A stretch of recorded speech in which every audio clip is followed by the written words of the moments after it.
Everyone, this is Aarti and welcome to SR education online classes. Last class में हम लोग discuss कर रहे थे टेक्निक्स ऑफ इवैल्यूएशन, यानी कि मूल्यांकन के कौन कौन सी तकनीकें होती है इवैल्यूएशन करने के लिए। लास्ट क्लास में हमने जो डिस्कस किया था, दो टाइप की होती है, यानी कि टू टाइप्स की हमारी कौन सी होती है, टेक्निक्स होती है। पहले हमने टेक्निक को डिस्कस किया है जिसमें आता है क्वांटिटेटिव टेक्निक। के अंदर हमने 3 टेक्निक को डिस्कस किया था इवैल्यूएशन की। पहला था ओरल, जिसे हम मौखिक कहते हैं। दूसरी टेक्निक को डिस्कस किया था रिटर्न, लिखित रूप में बच्चे का इवैल्यूएशन लेना। तीसरी टेक्निक को हमने डिस्कस किया था परफॉर्मेंस टेस्ट को, इसके अंदर यानी कि बच्चे का प्रदर्शन परीक्षा। तो हमने ये सारी टेक्निक को कल डिस्कस किया था। आज की क्लास में हम जो डिस्कस करेंगे पार्ट बी के बारे में डिस्कस करेंगे, यानी कि अगली कौन सी टेक्निक है कि हम जो डिस्कस करेंगे। अगली टेक्निक हमारी रहेगी क्वालिटेटिव टेक्निक। क्वालिटेटिव टेक्निक को हिंदी में क्या कहा जाता है, गुणात्मक या फिर गुणवत्तापूर्ण। जब हम तकनीक का प्रयोग करके, विधियों का प्रयोग करके इवैल्यूएशन लेते हैं बच्चों का। इसमें क्या है, दिस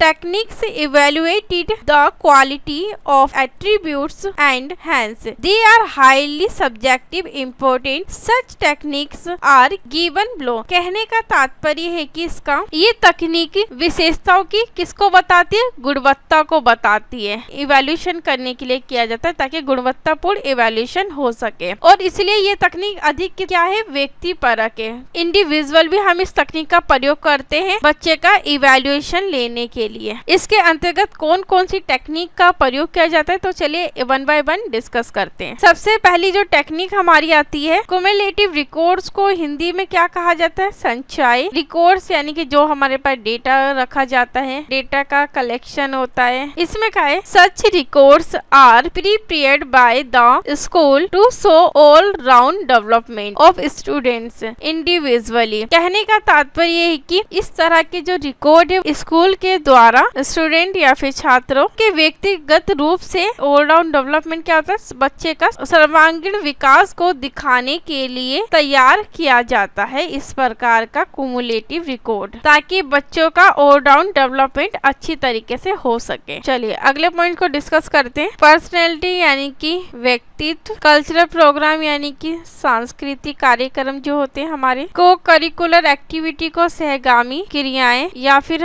इसका दूसरा नाम है सह पाठ्यक्रम गतिविधियां। रेगुलेटरी की मीनिंग रहते हैं नियमितता। एटिकेट यानी कि शिष्टाचार। इसमें क्या है, दे reflect the total personality of the child, marks obtained by students in sessional test and examination, their participation in games, sports, cultural programs and other co-curricular activities, their regulatory punctuality, their etiquette। कहने का तात्पर्य है कि वे बच्चों द्वारा किए गए बच्चों के अंकों की कुल व्यक्तित्व को परिप्रेक्षणीय परीक्षणों में दर्शाते हैं, यानी कि गेम्स यानी कि जो खेल कूद और सांस्कृतिक कार्यक्रम और अन्य से पाठ्यक्रम गतिविधियों में उनकी भागीदारी की नियमितता, समय समय पर उनके शिष्टाचार की भी परीक्षा लेते रहते हैं। कहने का तात्पर्य क्युमुलेटिव रिकॉर्ड्स के अंतर्गत उनकी नॉलेज यानी कि उनके ज्ञान के विस्तार के साथ साथ उन्हें एक्टिविटी और खेल कूद में, यानी कि बच्चे का फिजिकली, मेंटली, इमोशनली डेवलपमेंट करना हर तरीके से। इसलिए बच्चे का शैक्षिक और सह शैक्षिक दोनों पक्षों का ध्यान रखा जाता है। इसलिए क्युमुलेटिव रिकॉर्ड में हर बच्चे का इस तरीके से रिकॉर्ड रखा जाता है स्कूल के अंतर्गत। चलिए अगले पॉइंट को डिस्कस करते हैं। एनेक्डोटल रिकॉर्ड्स को हिंदी में बोला जाता है उपख्यानात्मक अभिलेख, डेटा या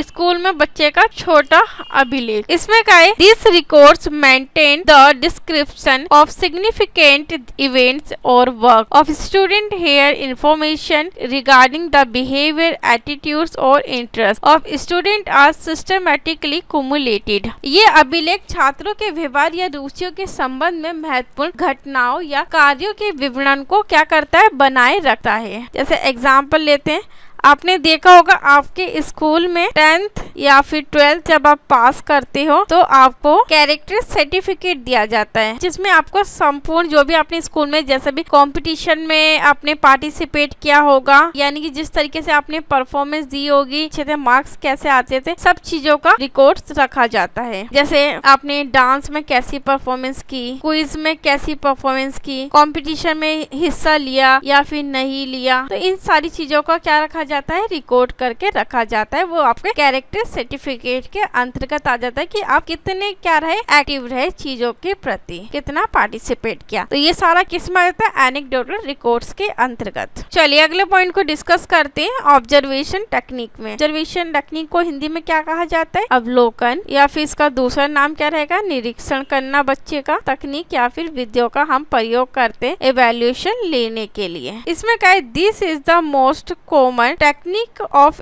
qualitative assessment if student it is mostly used at lower grades of education. This is the only technique for evaluation of classroom interaction. कहने का तात्पर्य है कि इसका ये गुणात्मक मूल्यांकन की सबसे सामान्य या फिर आम तकनीक मानी जाती है, ताकि हम गुणात्मक रूप से बच्चे का इवैल्यूएशन कर पाए। अगर छात्रों द्वारा इसका उपयोग ज्यादातर शिक्षा के निम्न ग्रेड्स के लिए किया जाता है। कक्षा की बातचीत के मूल्यांकन के लिए एकमात्र तकनीक मानी जाती है, जिसमें हम क्लास में बातचीत करते हैं बच्चे का इवैल्यूएशन लेने के लिए। जैसे एग्जाम्पल अगर हम देखते हैं कि किसी बच्चे को हमें क्लास में मॉनिटर बनाने, तो हम देखेंगे कि जो क्लास की मेजोरिटी यानी कि सबसे ज्यादा क्लास में जो लोग हैं वो किसे पसंद करते हैं, जो सबसे ज्यादा इंटेलिजेंट है, जो हर चीज में क्या रहता है, एक्टिव रहता है और पार्टिसिपेट भी करता रहता है। तो हम जो सबसे ज्यादा अच्छा रहेगा वोट आएंगे और उसको मेजोरिटी दी जाएगी और उसे क्या बनाएगा, क्लास का मॉनिटर बनाया जाएगा, या अध्यापक कहीं बिजी हो काम में तो वो क्लास में उस समय संभाल सके। टीचर और स्टूडेंट का डायरेक्ट क्या रहता है, इंटरेक्शन रहता है, दोनों एक दूसरे को इंटरेक्ट कर पाते हैं, आसानी से बातचीत और सुझाव दे पाते हैं, और इसी के आधार पे क्या किया जाता है, इवैल्यूएशन किया जाता है। अगली जो हमारी टेक्निक है, चेकलिस्ट को हिंदी में क्या कहा जाता है, जांच पड़ताल सूची। इसमें क्या है, this technique is use for evaluation attitude and affective domain of student. Here questions are given to students and they are asked to answer them in yes या फिर नो। इसमें क्या है कि इस तकनीक का उपयोग छात्रों के उत्थान के दृष्टिकोण और आत्मीयता के लिए किया जाता है। यहाँ प्रश्न छात्रों को दिए जाते हैं और उन्हें हाँ या फिर ना में क्या देना पड़ता है, जवाब देना पड़ता है, हाँ या ना के अंतर्गत। जैसे फॉर एग्जाम्पल इसमें क्या है कि do you like doing mathematical sum, yes या फिर नो। क्या पूछा गया है छात्रों से, क्या आपको गणितीय योग करना पसंद है फिर नहीं है। अगर जिन्हें गणित के सम करना पसंद होगा, योग करना पसंद होगा, तो वो क्या कहेगा बच्चा, यस। अगर जिसे नहीं पसंद होगा वो क्या कहेगा, नो कहेगा। तो हम ये चेकलिस्ट का प्रयोग करते हैं बच्चे के हाँ या फिर ना का जवाब जानने के लिए क्लासरूम के अंतर्गत। इसके आधार पर भी इवैल्यूएशन लिया जाता है। चलिए लास्ट टेक्निक को डिस्कस करते हैं, रेटिंग स्केल। रेटिंग स्केल को क्या कहा जाता है, मूल्यांकन का पैमाना। Here some statements are given to students and agreed,